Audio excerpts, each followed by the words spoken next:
पश्चिम बंगाल में लगातार जब से ममता बनर्जी सरकार बनी है या उससे पहले जब वामपंथी सरकार थी, लगातार मीडिया के अधिकारों का हनन होता रहा है। मीडिया यदि लोकतंत्र का चौथा स्तंभ है तो अपनी बात रखेगा, उसे आप रोक नहीं सकते हैं।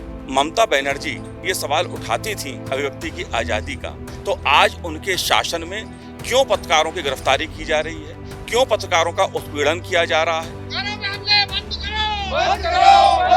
जो काला सच है पश्चिम बंगाल का, वो जनता के सामने ना आए, इसलिए पत्रकारों को स्वतंत्र रूप से काम नहीं करने दिया जा रहा।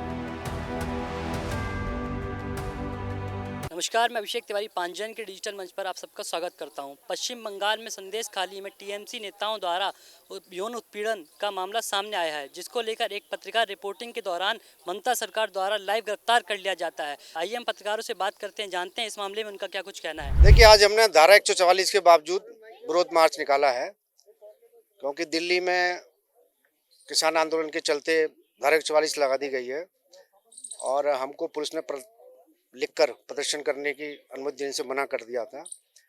तो इस कारण जितने भी लोग, कम से कम लोग रखने की उन्होंने कहा था। यहाँ जितने साथी आए हैं, और पश्चिम बंगाल में लगातार जब से ममता बनर्जी सरकार बनी है या उससे पहले जब वामपंथी सरकार थी, लगातार मीडिया के अधिकारों का हनन होता रहा है। और ममता बनर्जी ने तो अति कर दी है। ममता बनर्जी के राज में जो लूटपाट मची है, महिलाओं का जो शारीरिक शोषण हो रहा है, जो गरीबों की, आदिवासियों की जमीन तृणमूल के दादा लोग जबरन कब्जा कर रहे हैं, उसको लेके संदेश खाली में जो रिपोर्ट पत्रकार गए हैं, तमाम टीवी चैनलों के, दिल्ली के भी पत्रकारों ने वहां जाके कवर की है, उनको कवरेज करने से रोका गया। और इतना ही नहीं, 5 जनवरी को जब ईडी ने एक शेख शाहजहां नाम का एक माफिया सरगना नेता है, उसको जब ईडी छापा मारने गई थी तो ईडी की टीम पर हमला किया गया था। तो उस समय भी पत्रकारों की पिटाई की गई थी, तृणमूल के लोगों ने पत्रकारों को पीटा था। उसके बाद लगातार पत्रकारों को वहां काम करने से रोका जा रहा है, ताकि जो काला सच है पश्चिम बंगाल का, वो जनता के सामने ना आए, इसलिए पत्रकारों को स्वतंत्र रूप से काम नहीं करने दिया जा रहा है। जो पत्रकार ममता बनर्जी के पक्ष में वो दिखा रहे हैं या राजनीति कर रहे हैं, उनको ही जाने की अनुमति दी गई है। अभी हाल में टीवी चैनल के पत्रकार को गिरफ्तार किया गया। उसके विरोध में हमने कल भी जंतर मंतर पे मीटिंग की थी, प्रेस क्लब पे भी प्रदर्शन किया था। आज हम यहाँ सांकेतिक रूप से विरोध मार्च कर रहे हैं, क्योंकि धारा 144 लगी है। कुछ लोग इस कारण पहुंचे भी नहीं हैं। और अगर ममता बनर्जी सरकार ने पत्रकार को बिना शर्त रिहा नहीं किया, तो हम बड़े पैमाने पे बंग भवन के सामने भी प्रदर्शन करने की तैयारी कर रहे हैं।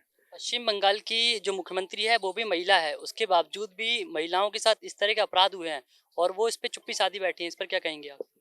देखिए, बंगाल में सबसे ज्यादा महिलाओं पर अत्याचार होते हैं,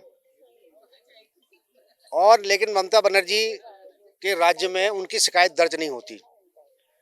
जिस तरह से आप देखेंगे कि खुद संदेश खाली में महिलाओं ने आरोप लगाए हैं, राष्ट्रीय महिला आयोग के सामने आरोप लगाए, अनुसूचित जाति आयोग के सामने लगाए, जनजाति आयोग के सामने लगाए, और भी खुलासे हो रहे हैं कि किस तरह संदेश खाली में तृणमूल कांग्रेस के माफिया का राज चलता है। वहाँ वही कानून है, वहाँ वही पुलिस है, वहाँ वही कोर्ट है, उसकी ही चलती है। अगर वो कह देता है, कोई झगड़ा होता है, अगर वो झगड़े में जो फैसला दे देता है, वो सबको मानना होता है। और जिस तरह से वहाँ महिलाओं के बयान आ रहे हैं कि तृणमूल कांग्रेस के नेता उनको रात को मीटिंग करने के बहाने बुलाते थे, उनका शोषण करते थे, ना जाने पे जबरन घरों से उठा ले जाते थे, उनके परिवार वालों की पिटाई करते थे, उनके जमीन पर कब्जा कर लेते थे। जब इस सारी खबरें मीडिया में आई हैं, तो ममता बनर्जी का पूरा सच, जो वो दावा करती हैं कि महिलाएं बंगाल में बहुत सुरक्षित हैं, सब लोगों को पता चल रहा है कि महिलाएं बंगाल में कितनी सुरक्षित हैं। सच सामने आ रहा है, तो इस सच से बौखलाकर मीडिया पर अंकुश लगाया जा रहा है। नहीं, मेरा तो सीधे कहना है कि जो हमारा संगठन है नेशनल यूनियन ऑफ जर्नलिस्ट और दिल्ली पत्रकार संघ ये मीडिया पर हमले को बर्दाश्त नहीं करेगा।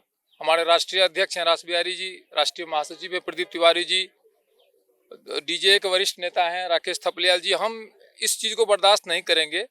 आप राजनीतिक कुछ भी करो, लेकिन कम से कम पत्रकारों को स्वतंत्र रूप से काम करने दो। मीडिया यदि लोकतंत्र का चौथा स्तंभ है तो अपनी बात रखेगा, उसे आप रोक नहीं सकते हैं। उस पर आप यदि लगाम लगाना चाहते हैं तो पत्रकार संगठन के नाते हम इसका विरोध करेंगे और हम बंग भवन पर भी बहुत जल्द विशाल धरना प्रदर्शन करेंगे। देखिए, जिस तरह से देश में परिस्थितियां बिगड़ी हैं, पत्रकारों के खिलाफ लगातार कहीं न कहीं कोई घटना हो रही है और खासकर पश्चिम बंगाल में ममता दीदी जिस तरह से पत्रकारों पर अत्याचार कर रही हैं उसको बंद करें। जिन पत्रकारों को उन्होंने गिरफ्तार कराया है उनको बिना शर्त छोड़े, नहीं तो हम लोग आने वाले समय में नेशनल यूनियन ऑफ जर्नलिस्ट एक बड़ा प्रदर्शन करेंगे। आज भी हमारे सैकड़ों लोग, हम पत्रकार पूरे देश भर के लोग इकट्ठे हुए हैं, चंडीगढ़ भोपाल कई जगह से आए हैं यहाँ। और सांकेतिक हम लोग चूंकि 144 की धारा लगी हुई है इसलिए हम लोग बहुत ज्यादा उसमें प्रदर्शन नहीं कर रहे हैं।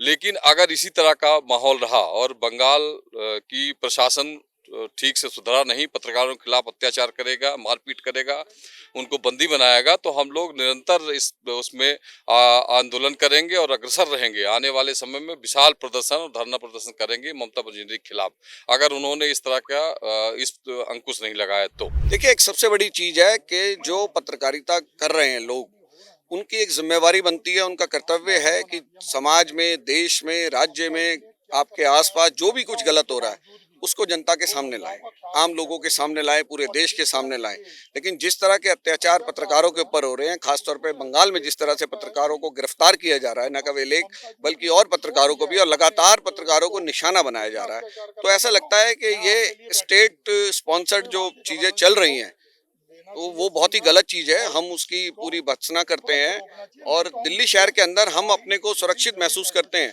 लेकिन जो देश के दूसरे तमाम हिस्सों में हमारे पत्रकार संघर्ष कर रहे हैं, पत्रकारों के ऊपर देखिए वैसी आर्थिक मार बहुत पड़ी हुई है, पत्रकारों को रोजगार उतना नहीं मिल पा रहा, उनकी जहाँ काम कर रहे हैं तो तनख्वाहें नहीं मिल रही हैं। उसके बावजूद जो पत्रकार जमीनी स्तर पर घूम घूम के अपना कार्य निभाते हैं, अपनी ड्यूटी पूरी कर रहे हैं कि जनता के सामने जो सरकार की गलत काम है उनको सामने लेकर आते हैं, तो एक पत्रकार का ये काम है।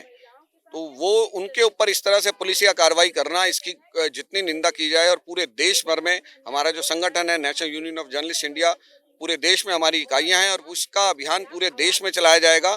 और दिल्ली के अंदर भी लगातार धरने प्रदर्शन इस तरह से किए जाएंगे, बंग भवन पर भी प्रदर्शन किया जाएगा, चाहे धारा 144 हो, चाहे कुछ लगी हो, पत्रकार रुकने वाले नहीं, वो हमारे साथ के लोग हैं। अगर उनके ऊपर अत्याचार होगा, उनके ऊपर इस तरीके से जोर जुल्म किया जाएगा तो उसका जितना विरोध हो सकेगा ये हमारा फर्ज बनता है, ये हमारी ड्यूटी भी है, क्योंकि हम दूसरों की समस्याओं को लोगों के सामने लाते हैं, लेकिन जो अपनी समस्या हमारे पत्रकारों की है उस पर अगर उनके ऊपर कुछ अत्याचार हो रहा है उसको अगर हम आवाज़ बुलंद नहीं करेंगे तो ये बहुत ही निराशाजनक रहेगा। और मुझे लगता है कि ज़्यादा से ज़्यादा संख्या में पत्रकारों को भी इसमें आगे आना होगा।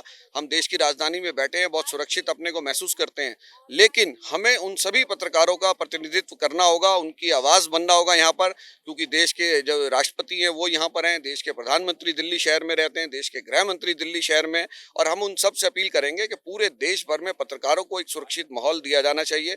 और हमारे जो संगठन जो national union of journalist India है उसकी जो हमेशा से डिमांड रही है कि पत्रकार प्रोटेक्शन एक्ट बनाया जाए, उसके बिना जो है पत्रकारों की सुरक्षा नहीं हो सकती। तो केंद्र सरकार को उस पर गंभीरता से ध्यान देना होगा और हमारी आवाज़ इस तरह से बुलंद रहेगी। आज देखिए बड़ी संख्या में यहाँ महिलाएं भी आई हुई हैं, तो महिलाओं के ऊपर जिस तरह से अत्याचार हो रहे हैं उनको सामने लाना, तो ये पत्रकार की और बड़ी ड्यूटी बन जाती है।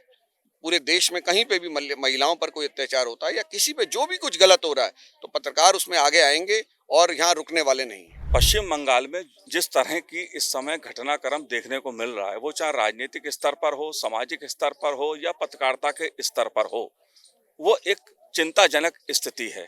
वो चिंताजनक स्थिति को दर्शाता है, क्योंकि किसी भी सब समाज में एक व्यवस्था होती है और हमारे देश में संवैधानिक लोकतांत्रिक व्यवस्था है। और जब हम लोकतांत्रिक और संवैधानिक व्यवस्था की बात करते हैं तो उसमें एक शब्द आता है अभिव्यक्ति की स्वतंत्रता। और मैं ये बात इसलिए कह रहा हूं क्योंकि पश्चिम बंगाल के जो इंटेलेक्चुअल रहे हैं वो अक्सर इस बात को, अभिव्यक्ति की स्वतंत्रता की बात को खूब जोर शोर से उठाते हैं। अभिव्यक्ति की आज़ादी की बात को मुख्यमंत्री ममता बनर्जी भी खूब जोर शोर से उठाती रही हैं। इसलिए मेरे मन में ये सवाल खड़ा आता है कि जब ममता बनर्जी ये सवाल उठाती थी अभिव्यक्ति की आज़ादी का, तो आज उनके शासन में क्यों पत्रकारों की गिरफ्तारी की जा रही है, क्यों पत्रकारों का उत्पीड़न किया जा रहा है। एक पत्रकार जो कुछ वहां पर घटित हो रहा है उस सच को दिखाना चाहता है, उसको आम जनता तक पहुंचाना चाहता है, तो ऐसा क्या कुछ हो रहा है पश्चिम बंगाल में जिसे ममता जी की पुलिस दबाना या छुपाना चाहती है।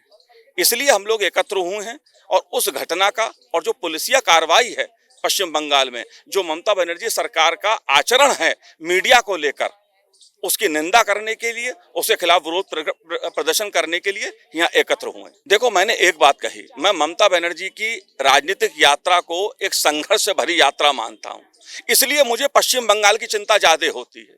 ममता बनर्जी खुद नारी हैं, खुद महिला हैं, और उनके राज्य में अगर महिला उत्पीड़न हो रहा है तो वो लोकतांत्रिक दृष्टि से ठीक नहीं है। मैंने इसीलिए कहा कि पश्चिम बंगाल की जो स्थिति है वो संवैधानिक दृष्टि से, लोकतांत्रिक दृष्टि से चिंताजनक है। राजनीतिक कार्यकर्ता अगर घटना स्थल पर जाना चाहते हैं तो ममता बनर्जी की सरकार उनको जाने की अनुमति नहीं देती है। अगर पत्रकार उसकी रिपोर्टिंग करना चाहते हैं तो उनकी सरकार उसकी रिपोर्टिंग होने देना नहीं चाहती है, और जो पत्रकार कोशिश करता है उनकी पुलिस उसे पकड़ लेती है। तो महिला उत्पीड़न का जो मुद्दा है वो बेहद गंभीर है। सब समाज में ऐसा नहीं होना चाहिए, ममता जी के राज में ऐसा नहीं होना चाहिए, इसकी उम्मीद हम लोग करते हैं। लेकिन ममता जी के राज में अगर ऐसा हो रहा है, एक महिला मुख्यमंत्री के राज में अगर ऐसा हो रहा है, तो ये चिंताजनक स्थिति है। और इसे पूरे देश को देख भी रहा है और समझ भी रहा है कि ममता बनर्जी किस तरह से उनकी सरकार अलोकतांत्रिक तरीके से जन भावना को दबाने का काम कर रही है। आपने सुना पत्रकारों का कहना है यदि ममता सरकार द्वारा जो ये कार्रवाई की जा रही है उसको नहीं रोका गया तो इस तरह के विरोध प्रदर्शन जारी रहेंगे। धन्यवाद।